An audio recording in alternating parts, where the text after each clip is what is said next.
CTV Edmonton, local breaking news with Brendan Purdy. Let me be clear. October 6th is coming quickly. The choice is theirs. Solve this dispute or face a province-wide teachers' strike. Tonight on CTV News, a striking decision. Alberta teachers serve a strike notice. Good evening and thanks for joining us. Alberta teachers will go on strike next month if they're unable to reach a settlement with the province. The teachers union says parents and students need to prepare for a possible school shutdown starting October 6th. Connor Hogg breaks down what a teacher's strike could look like. Today we are announcing that if a negotiated settlement is not achieved through bargaining, we will commence strike action on Monday, October 6th. The president of the ATA says teachers' patience has run out. It's hypocritical for this government to claim that it values education while spending the least in Canada. Teachers say the 12.5% wage increase and the promise to add 3,000 teachers over the next 3 years is not enough. Schilling says chronic underfunding has led to students learning in libraries and hallways. The teachers union wants salaries that make up for inflation over the last decade. Schilling says strike action is being announced now in order to give everyone time to prepare. What teachers want is simple. Classrooms that are properly funded, respect for the work that they do, and wages that reflect their value to Alberta's future. If we can make some progress on classroom conditions, getting more people in the classroom, we're prepared to do that. So I hope that we've got the ability to get back to the bargaining table, come to an agreement together so that we can avoid strike action. If teachers do go on strike, they will not receive strike pay. Schilling says the 95% yes vote was made in full knowledge of this. That, to me, shows a profound commitment from teachers across this province to do what's right for kids. Alberta's finance minister says he's pleased teachers want to return to the table and disappointed a potential disruption is being used as leverage. That disruption is the top concern of people we spoke with. They go on strike and there's no school. Who's going to take care of my kids? Something has to come to resolution because it affects basically everyone with kids. A lot of students that are like missing credits or anything, they need the time to work on what they need to work on so that they can pass the class. Let me be clear. October 6th is coming quickly. The choice is theirs. Solve this dispute or face a province-wide teachers' strike. Connor Hogg, CTV News, Edmonton. The ATA says it'll meet with its Provincial Executive Council next week for further strategic discussions. Now, with the potential strike looming, many parents will be looking for possible childcare options. Organizations like the YMCA are planning a programming shift in the event of a strike. That would include full-time licensed childcare, as well as expanded programming at its health, fitness, and aquatic centers. Families currently enrolled in part-time programming will be given first opportunity to sign up for time slots. We will shift to full day care for families because we know that they have to go to work. And so it would look like we would operate like we would on a PD day, or we just finished operating full-time all summer. So children would come to us full days instead of going to school. Now, the Y isn't the only organization offering parents a hand. TELUS World of Science is looking at offering day camps if schools are closed. We're really well aware that everyone's a little anxious about where their kids are going to be during that time. We're looking forward to welcoming a few additional kids when we need to. Registration information will be made available on the Science Center's social media accounts. Frontline healthcare workers have rejected a tentative agreement with Alberta Health Services. 78% of eligible members with the Health Sciences Association of Alberta cast ballots. 59% voted against the tentative agreement. HSAA says a strike vote isn't being called, but is urging AHS and the province to bring forward a better offer. The union represents more than 22,000 specialized healthcare workers. Finance Minister Nate Horner says he's disappointed an agreement hasn't been reached, adding it's up to the union to determine why its own proposed deal failed to pass the vote. In an unprecedented move, Edmonton police are publicly criticizing Crown prosecutors for making a manslaughter plea deal rather than taking a murder charge to trial. trial. The case involves an 8-year-old girl whose body was found in a hockey bag in Muskwachees in 2023. Before her death, the girl suffered abuse that police describe as some of the worst that investigators have ever seen. CTV's Jeremy Thompson reports. We are broken, we are devastated, and we felt like we've been silenced for the past 2 years. A difficult and emotional day in court for the family of an 8-year-old girl who died in spring 2023. She and the woman charged in her death are protected by a publication ban and cannot be named. The family wants that to change. We want to say her name. We want it out there. She deserves that at least. The painful court process was made worse, the family says, because prosecutors agreed to a plea deal that sees the accused convicted of manslaughter rather than murder. We heard the evidence. We heard what happened to her, and this is not a manslaughter charge. According to the agreed statement of facts, the woman was drinking and doing meth in the bathroom while the victim and 3 other young children were home. She found the 8-year-old motionless on a bedroom floor with a head wound. Rather than calling for help or attempting to treat the injury, the woman asked her friends for advice on hiding the body. Police later recovered the girl's remains in Muskwachees. A medical exam determined the girl had suffered chronic child abuse, bruises all over her body, a broken rib and other bones. She was also in sepsis from an untreated broken tooth. The examiner said if not for those injuries, she may have survived the head wound. The trauma that our investigative and supporting teams felt in managing this file was extreme and is lingering for all of us. Police say the case is so egregious, they made the extraordinary decision to ask the government to intervene, calling on the Assistant Deputy Justice Minister to review the plea deal investigators understood to include an 8-year sentence. So we are at a point where we have exhausted every other option we have to try to raise our concerns with them. Court heard today the sentence in the plea deal is contested and could end up at more than 8 years. The sentencing hearing will likely happen late this year or early next. Jeremy Thompson, CTV News, Edmonton. Matthew DeGrood has taken an appeal to Alberta's highest court. DeGrood was found not criminally responsible for one of the worst mass killings in our province's history. DeGrood killed 5 people at a house party in Calgary in 2014 during a schizophrenic episode. He currently lives at a group home in Calgary. His team is seeking a conditional discharge so he can live at his parents' home. The review board has deemed he still possesses significant risk to public safety. Today, his lawyer said that rehabilitation, medication, and treatment has mitigated that risk. The Alberta Court of Appeal will make a decision at a later date. City Council is asking administration to look into new regulations for short-term rentals. While Alberta's Hotel Association agrees that something needs to change, some rental unit owners say those changes could put them out of business. Evan Kenny explains. I really think the vilification needs to stop. Monica Marchand built this suite above her garage and has been using it as a short-term rental property for the past 6 years. She's disappointed to hear City Council is looking at changing the regulations around units like hers. Good hosts are compliant hosts, and we want to do the right thing. So we follow all the rules, we pay all the fees. City staff brought forward a report showing concerns around short-term rentals are overblown. Staff recommend maintaining the status quo.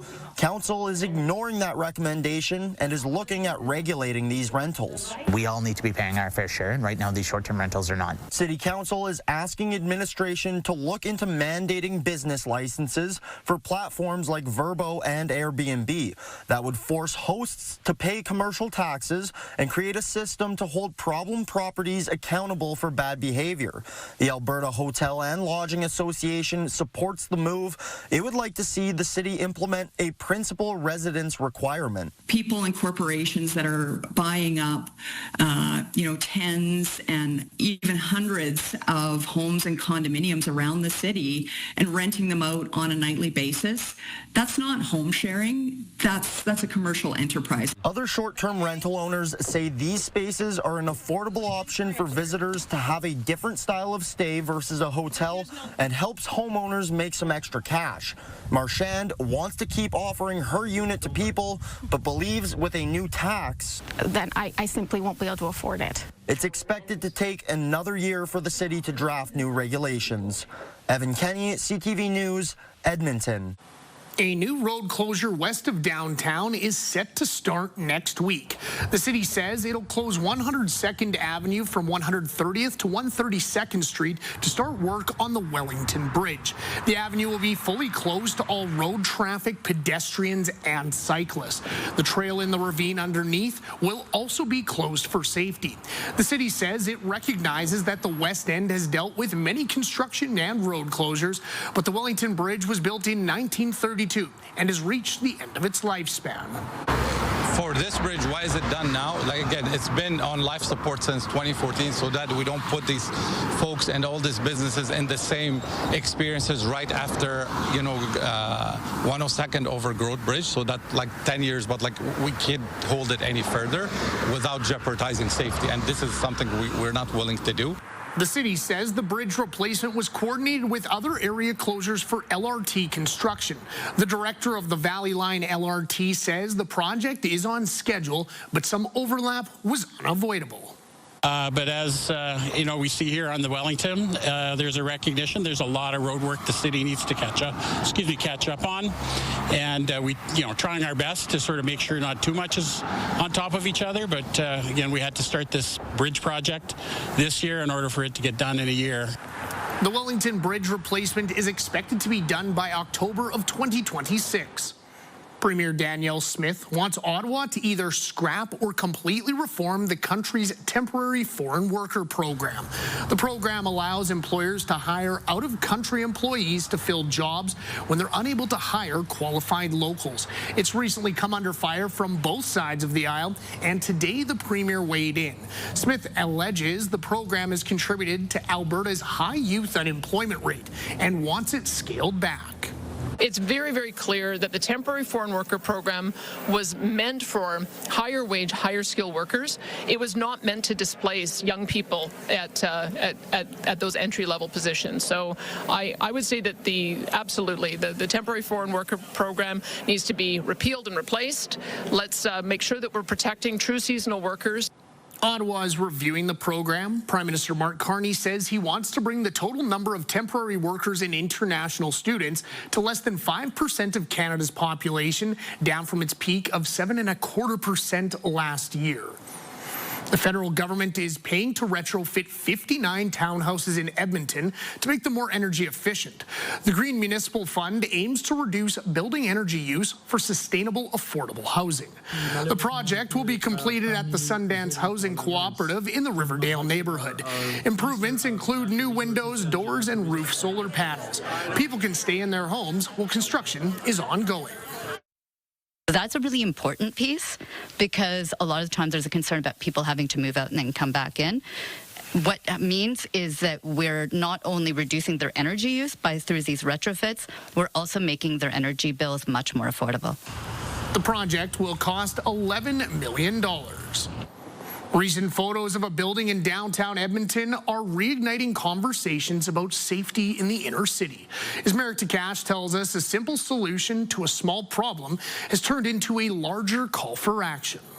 16 tents a few stories above the street caught the attention of people passing by the building. Images shared and reshared on social media. This situation showed much broader, bigger situation and problem in the area. Assumed by some to be a homeless camp up high, the real reason was to protect the tents recently used at a camp for Ukrainian kids who fled the war in their homeland. Every time when we leave something outside, somebody can steal it or damage or whatever. So we decided to put them on the roof and dry them on the roof. The president of the Ukrainian National Federation's Edmonton branch says crime and disorder in the area are out of control. T-Bar Cafe has been open across the street for more than 2 decades. The owner says disorder in the area has become worse over the past few years. Sometimes there's so many homeless guys walking around outside and they have the mental problem too. So I can say it's really safety right now. City Councillor Ann Stevenson is planning on making a motion at City Hall next week, asking staff to work with the province and Hope Mission to address capacity issues at shelters downtown. There's over 600 emergency shelter beds, and that creates pressure inevitably on the community surrounding it. And it's not, a result of the people using those facilities. It's a result of the fact that there is nowhere for folks to be during the day. The Federation is hoping to set up a roundtable discussion including all levels of government with the Edmonton Police Service. We had a lot of statements and bylaws, but nobody follows them. We had recently new bylaws about band handling and loitering on the streets, but nothing is working. It's hoped a meeting date will be set sometime within the next month or two. Merrick Takash, CTV News, Edmonton. Just ahead, aerial instruction. A new aviation training facility is coming to Alberta. Plus, a local park makes a national mark. National Geographic names Rocky Mountain House a must-visit Canadian destination. You can hear stories through drumming and song, engage in the Métis camps. There's wildlife, there's bison right there. Good evening, folks. Sunshine and some heat for the next couple of days with temperatures in the high 20s. In fact, we'll be close to record highs tomorrow and Friday. Full look at your 5 and 10 day forecast in just a few minutes.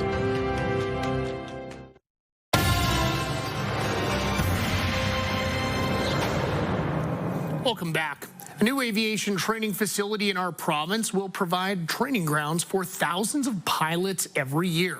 WestJet will be the main tenant of the facility in Calgary. The agreement includes the airline, airport, and training company CAE. The 126,000 square foot facility will open in 2028. It's expected to train about 6,000 pilots and airline staff per year when it's completed. A partnership with Mount Royal University will also see aviation students access the flight simulators and equipment. An Alberta destination has been recognized by National Geographic as one of 10 need-to-visit Canadian national parks. Now, the Rocky Mountain House National Historic Site made the list at number 7. While not technically a park, the site is run by Parks Canada. The site teaches the history of the Canadian fur trade and Indigenous communities. You can hear stories through drumming and song, engage in the Métis camps. There's wildlife, there's bison right there. There's trappers' tents, there's teepees. You can make bannock out there. Just a treasure trove of things. And of course, learn about David Thompson, who was one of the greatest mapping individuals in history, and learn all about him and his adventures through this area.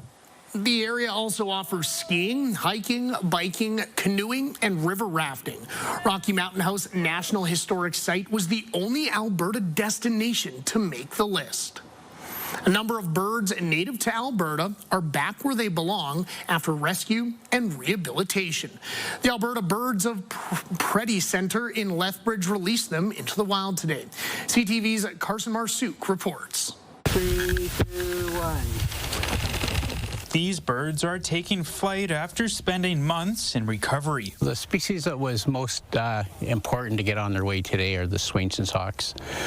They leave the nest sometimes in July and August, and then by mid to late September, they're already heading on their way to Argentina. 5 of the birds were released Wednesday morning near Cottonwood Park on the city's west side. A Merlin falcon and a short-eared owl also took flight on a new life. They nest in our farms and ranchers, and even right here in the city of Lethbridge, there's a lot of them nesting in people's backyards, especially out around 43rd Street on the north side. We've even found them nesting like in the London Road area. The 7 birds released were all found in Lethbridge and taken to the Alberta Birds of Prey Foundation for rehabilitation. They got some pretty big talons, and that, it's a little concerning, but it wasn't too bad. While the birds will migrate for the winter, Colin Weir says most will likely return back to the Lethbridge region in the spring. spring. We'd be up to our ears in mice and ground squirrels or gophers if it were not for the Swainson's hawks and red tails and ferruginous that we have here in southern Alberta.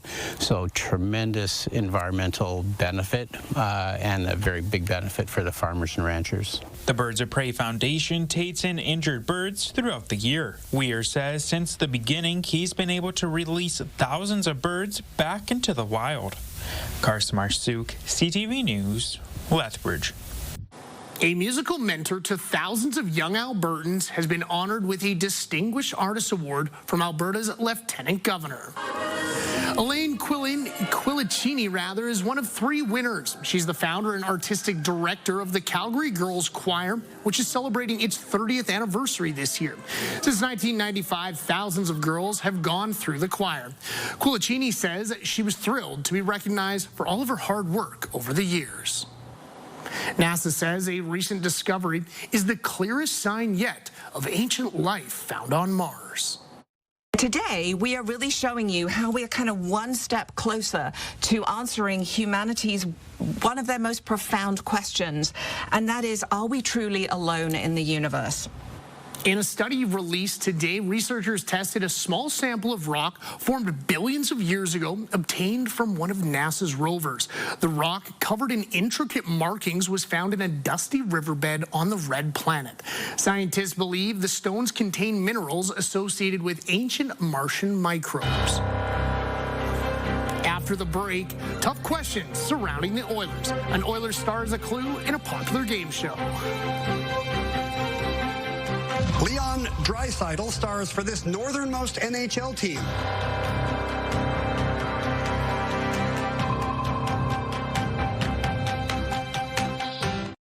Programming brought to you by James H. Brown Injury Lawyers, the heavy hitters of injury law. Welcome back. 12 degrees this morning, 4 degrees above average, way above average through this afternoon, almost 10 degrees above average, and pretty close to the record. 29 from 1944 will be within a degree of the record highs, it looks like, Thursday and Friday. You get these showers that have been making their way through southeastern and east central Alberta through the evening and overnight. Those will clear out, and for most of the province, you're looking at mainly sunny skies through the course of the day tomorrow, and it looks like most areas will see some sunshine again on Friday. Temperatures across the north in the 6 or 7 degree range tomorrow morning, a little milder there in Cold Lake at about 10 degrees. We'll be in the 11 or 12 degree range in Edmonton tomorrow morning, up to about 27 or 28 in the Peace Country tomorrow. Sunny with a few clouds there, and then just nothing but sunshine as you move further to the east. 27s, Cold Lake, Fort McMurray, about 26 into Lac La Biche and Slave Lake, 26 or 27 for Red Deer, Coronation, and then mid-20s with some sunshine in Lloydminster and Jasper. Here in Edmonton, looks like temperatures tomorrow should get to 28 degrees, maybe even 29. The record is 29 from 2017. The record high for Friday is 30. We'll be close to that one as well. And then we'll see temperatures drop back into the mid-20s, still way above average, but a little bit of a cool down as we work our way through the weekend and into early next week. What was looking like heavy, steady rain for Monday is now backing off to, well, it looks like a chance of scattered showers, if anything, but that does look to be the best chance for some precipitation in the next 5 or 7 days. Still in the low 20s, middle of next week, and then a little closer to average, high teens by the end of next week. 10 degrees warmer than that, though, for tomorrow and Friday as daytime highs get into the upper 20s, close to 30 through the afternoons. That is your forecast. Prime Minister Mark Carney and the Liberal caucus are meeting in Edmonton. Now, while there are many serious issues that they need to deal with, the Prime Minister couldn't resist throwing in a reference to his favorite hockey team in his hometown. We are in a crisis. We are in a crisis. The global trading system has been upended. Supply chains have been destroyed. McDavid is unsigned. This is not a transition. This is a rupture. As in times like these, you have to draw back in. Remember what you have. Draisaitl, Hyman, Nugent-Hopkins. McDavid has said all options are on the table when it comes to a contract extension with the Oilers. Sticking with the Oil, McDavid's on-ice partner Leon Draisaitl was the subject of a stumper on last night's Jeopardy! Canadian girlfriends for $600. Leon Draisaitl stars for this northernmost NHL team, but went to warmer Spain to propose to Celeste Desjardins. Ian. Were the Winnipeg Jets? No. Edmonton is further north. Ian. Oh, shoot. No love for Draisaitl and the Oilers on Jeopardy. Alrighty, folks, it's good to be back. And with that, it's all from us tonight. Thank you so much for joining us on CTV Edmonton. I'll be back on the hot seat tomorrow night at 11:30. I'll see you then. And until then, take care and goodbye for now.